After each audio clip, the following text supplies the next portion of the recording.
존경하는 구독자 여러분들, 반갑습니다. 천만입니다. 오늘 하루 어떻게 잘 보내시는지 궁금합니다, 여러분들.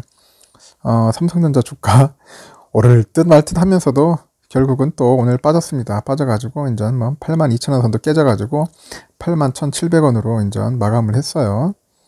400원 또 빠졌더라고요. 그래서 0.5% 가량가 빠져가지고 81,700원에 마감을 했습니다. 여러분들 상당히 기분이 안 좋죠? 자꾸 빠지니까. 어제도 보니까 의외로 이제 약간 좀 반맛이 나눴더라고요. 어떤 분들은 주가 좀 빠져서 좀 우울하다, 진짜 지겹습니다. 반면에 아닙니다, 좋아요, 이런 좀 행보 기간이 있어야지 우리 같은 사람들이 계속 살 거 아니겠습니까 하면서 어떻게 보면은 긍정과 어떻게 보면 비긍정, 긍정과 부정이 거의 막 교차하면서 거의 쌍벽을 이룰 정도의 그런 흐름을 좀 보여줬습니다. 그런 흐름을 보면서 천만도 많은 것을 깨닫고 좀 느끼는 바가 좀 컸어요. 하여튼 뭐 떨어진 거에 대해서 여러분들 너무 개념치 마시고 일단 떨어진 것만 떨어진 겁니다. 그러면 또 그에 대해서 잘 준비를 하시고 대응을 하면 되지 않겠습니까? 일단 보니까 국내 증시는 방향성을 약간 탐색하는 시간을 가질 것으로 보이는 것 같아요. 지금 테이퍼링 그 시점을 둘러싸 가지고 그 긴장감과 변동성이 이제 주식시장 상승 기대를 조금 낮출 필요가 있지 않는가, 그렇게 시사를 많이 하는 것 같아요. 일단 뉴욕 증시는 그 미국 중앙은행인 연방준비제도가 완화적 기조를 유지했음에도 좀 하락을 하더라고요. 아침에 새벽에 보니까 연준이 그 비둘기 모드를 보였는데, 그래서 시장을 띄웠는데 결국은 막판에 그 제롬 파월 의장이 거품 발언에 결국 주저앉은 것으로 이제 풀이되고 있다고 이렇게 하고 있습니다. 결국 뭐 보니까 다우존스도 빠지고 0.48% 하락했죠. 그리고 S&P 500도 좀 빠졌어요. 결국 해가지고 3.54포인트, 그래서 4,183.18을 기록하더라고요. 나스닥 지수도 좀 0.28% 하락해가지고 다 빠졌고, 일단 시장은 그 장중에 그 연준 통화정책 결정을 이제 주목하는 것 같아요. 연준은 이번 달에 연방공개시장위원회죠, FOMC 회의를 통해서 예상대로 기준금리인 연방기금금리를 0에서 0.25% 제로 수준으로 동결하기로 했습니다. 또 월 1,200억 달러의 채권을 매입하는 양적 완화를 그대로 두기도 했어요. 그리고 파월 의장은 그 기자회견에서 연준의 목표 달성에 일정 시간이 걸릴 것이라면서 자산 매입을 축소하는 그 테이퍼링에 대해서는 아직 논의를 시작할 때가 아니다, 이렇게 언급을 했죠. 그래서 미국 장기 국채금리는 그 파월 의장의 그 발언 이후에 떨어졌어요. 그래서 10년물 국채금리는 그가 발언한 이날 오후 한 2시 한 30분 이후에 급락하면서 장중 한 1.608%까지 이제 내려갔죠. 그런데 그 일각에서는 연준의 그 경기 진단이 이제 상향했다는 점을 들어서 테이퍼링의 첫 단계를 시사한 것이라는 평가도 있어요. 그래서 연준은 이번 달 그 FOMC 통화정책 성명에서 백신 접종 확대하고 완화적인 정책으로 경제 활동하고 고용 지표들이 강화됐다는 그런 문구를 새로 넣었죠. 그리고 또 파월 의장이 또 일부 자산 가격이 높은 수준에 있다고 다소 거품이 있는 것 같다, 이렇게 진단을 했는데, 그의 발언 이후 상승 전환했던 S&P 지수가 다시 그냥 하락으로 확 돌아서 버리더라고요. 그러니까 이런 분들이 말 한마디 잘못하면은 그냥 증시가 왔다리 갔다리 하는 거예요, 그냥. 그래서 뉴욕 증시 전문가들은 이제 시장이 주요 실적 발표를 확인할 때까지 방향성을 탐색할 것으로 예상을 하고 있고요. 그리고 뭐 투자 전략가라는 사람들도 이런 얘기를 하는데, 이번 주에 많은 그 팡이죠, 팡. 페이스북, 애플, 아마존, 넷플릭스, 구글 등 이런 기업들이 실적을 발표한다면서 주식시장은 시장의 다음 방향을 결정하기 전에 이러한 주요 기업의 실적 보고서 일부가 나올 때까지 이제 기다리라 할 것이라고 이렇게 언급을 하고 있습니다.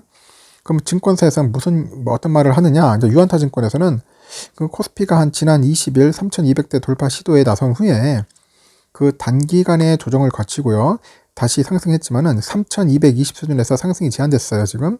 그래서 3,200에서 3,260 수준에 위치한 지난 1월 그 고점대는 매우 강한 저항이 예상되는 가격대에 있다고 하는데, 최근에 이 가격대의 저항을 넘지 못하는 것은 뭐 자연스러운 현상이다, 뭐 그렇게 얘기들을 하고 있고요. 그 전고점의 저항이 강한 가운데 매수세가 약하면서 전고점 부근에서 바로 낙폭을 확대하는 모습을 이제 보이게 된다고 합니다. 그런데 최근에는 지난 20일 1월 고점대의 저항 돌파 실패 후에 그 제한된 수준의 조정에 그치고 다시 상승 시도가 이어져서 저항도 강하지만은 매수세도 그리 약한 모습은 아니다, 이제 그렇게 평가를 하고 있어요. 그리고 특히 뭐 4월 초에 60일 이평선을 회복한 후에 그 지속적으로 이제 동이평선을 상회하면서요 60일 이평선이 상승 전환됐고요. 중기 이평선들이 정배열로 가운데 상승세를 형성해서 다시 약세로 진행되더라도 또다시 상승 시도가 이어질 수 있다는 여건이 마련되는 모습이라고 할 수 있습니다. 따라서 시장은 당분간 방향성이 없는 흐름이 진행될 가능성이 높다고 판단하고 있고요. 조정 국면이 진행되면 한 3150 또는 3100 등이 그 단기로 중요한 지지대가 될 것으로 보고 있어요. 그래서 궁극적으로는 한 60일 이평선을 이탈하고 동이평선이 그 저항으로 확인되어야 한 중장기 조정 국면으로 접어들었다 이렇게 볼 수 있다고 이렇게 얘기를 하고 있고, 그 KTB 투자증권에서는 그 주시장은 전반적으로 매우 우호적인 시각이다 그렇게 유지하고 있고요. 뭐 최근에 캐나다에서 테이퍼링을 시작으로 해서 긴축에 대한 시장의 우려는 시기상조라면서 이러한 관점에서는 내년 하반기까지는 장기적으로 가치주의 랠리를 예상한다 이렇게 보고 있는 거죠. 그래서 다만 올해만 놓고 봤을 때는 단기적으로는 생각이 약간 다르다고 하고 있고요. 그가 발간해온 그 자료를 통해서 볼 때는 한 3, 4월 말부터는 그 리플레이션 국면이 종료될 것 같고, 여기 이제 매크로 변수 중에 원자재 가격이 중추적인 역할을 하지 않겠나 이렇게 보고 있는 것 같습니다. 그 작년 4월부터 시작된 원자재 가격 급등이 작년 10월 미국 내 그 상품 소비가 그 반락한 시점을 미뤄서 5개월 지연되는 그 원자재 사이클의 특성상 이러한 효과가 올 3, 4월 말부터 반영되기 시작할 것이라는데 이제 기인하고 있습니다.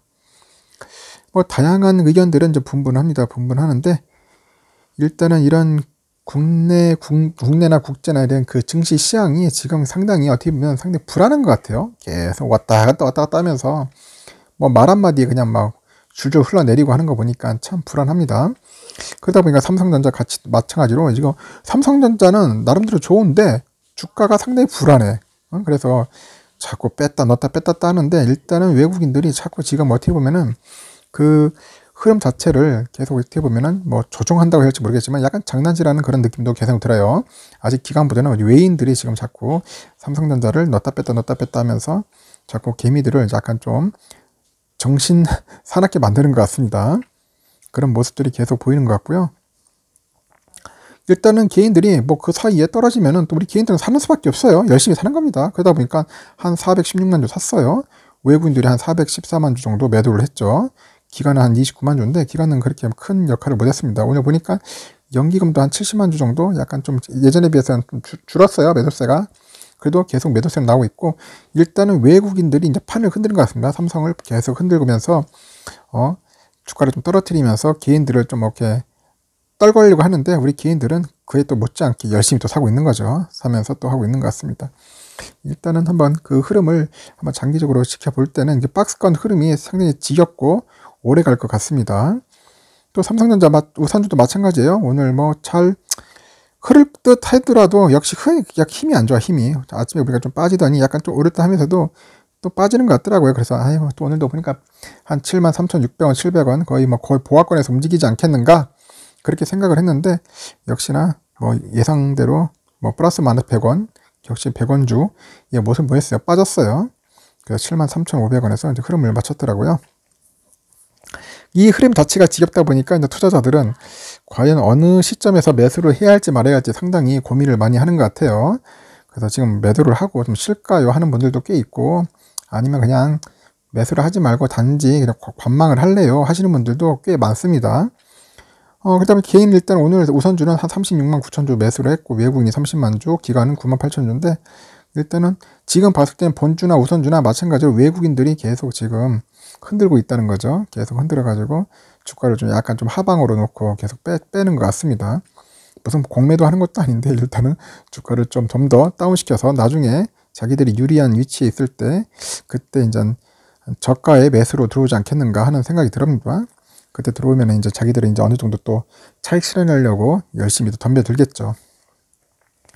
일단은 우리 개인 투자자들은 모르겠습니다. 저는 항상 뭐 장기 투자론자이기 때문에 여러분들에게 항상 하는 말은 뭐 거의 누차 강조하지만은 뭐 저가에 될 수 있으면 매수하고 수량 확보에 열심히 힘을 써라 이렇게 그렇게 얘기를 하는데, 뭐 단기 투자자 입장에서는 뭐 삼성전자 재미없는 주식입니다.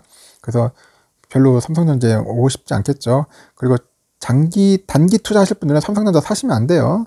타지 마시고 뭐 다른 주들 많아요. 좀 약간 급등주도 있고 여러분들 보면은 금세 시사차익을 남길 수 있는 그런 종목으로 가셔야지 삼성전자 오는 걸 절대 반대합니다. 근데 장기적으로 봤을 때는 지금이 그래도 나는 항상 좀 떨어지면 떨어진 대로 조금씩 사시라는 거죠. 늘 강조를 하는데 그게 안 되는 거죠. 한꺼번에 몰빵하려고 하는 그런 그 개인 습성이 있어요. 빨리 몰빵해서 빨리 이익을 남기고 싶어하는 그런 어떻게 보면 욕심이라겠죠. 그런 욕심들을 버려야 하는데 단기적인 욕심을 갖다 보니까 자꾸 이제 실망하는 거죠. 내 삼성전자 왜 안 오른지 짜증나고 그 떠나고 미련 없이 그런 분들이 꽤 많은 겁니다. 그래서 삼성전자는 절대로 단기적인 시각에 접근하지 마시고 장기로 보셔야 돼요. 뭐 최소한 뭐 내년까지 한 1년 2년 정도는 갖고 간다는 생각을 하셔야 하는데 그렇지 않으면 삼성전자 절대로 매수하지 마십시오. 비춥니다. 하여튼 장기적으로 하실 때는 괜찮아요. 그래서 꾸준하게 지금 떨어지면은 예를 들어서 여러분들이 한 100주 살 돈이 있다. 그러면은 100주 한꺼번에 하지 마시고 하루에 한 5주 정도만 이렇게 해서요. 조금씩 떨어지면 또 사고 오르면 또 보다가 또 떨어지면 사고 오르고 그런 패턴으로 가든지 아니면은 그냥 분할로 계속 하루에 떨어지든지 말든지 간에 뭐 2주, 3주씩 사든지 그런 식으로 해서 단가도 낮추면서 장기적으로 이렇게 모아가는 습관을 가지면 좋지 않겠나 생각이 듭니다. 일단은 외국인들은 계속 좀 약간 떨어뜨리려고 애쓸 겁니다. 당분간은 약간 주가를 하방에 놓을 수 있으니까 여러분들 그 점 잘 참고하시고 투자에 임했으면 좋겠습니다. 나중에 저녁 시간에 뵙도록 할게요. 여러분들 오늘 하루 수고하셨습니다.